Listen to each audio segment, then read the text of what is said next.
SC Sridhar కి judicial remand, Chanchalguda జైలుకి తరలింపు. ఇప్పటి వరకు 150 కోట్ల అక్రమాస్తులు గుర్తింపు. డబుల్ ఇంజిన్ సర్కార్తోనే అభివృద్ధి, కేంద్రం అనేక పథకాల్ని అమలు చేస్తోంది, ప్రజలందరూ గమనించాలన్న బండి.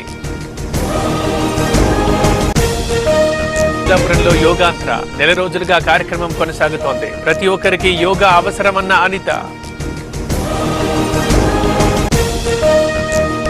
రోజు రోజుకి పెరుగుతున్న కరోనా, దేశంలో 7,000 దాటిన కేసులు. గుజరాత్లో 24 గంటల్లో 200 కేసులు. సోనంతో పాటు 4గురికి కస్టడీ, 8 రోజులు విచారించనున్న పోలీసులు. భర్తను చంపించినట్లు ఒప్పుకున్న సోనం. అమర్నాథ్ లావాదేవీలపై వదంతులు, 3,000 దాటితే ఛార్జీలంటూ ఫేక్ న్యూస్, తప్పుడు ప్రచారాన్ని నమ్మొద్దన్న కేంద్రం. ఇతరుల శాఖలపై మాట్లాడొద్దు, అనవసరమైన వ్యాఖ్యలు చేయొద్దు. కేబినెట్ భేటీలో మంత్రులకు మోదీ క్లాస్.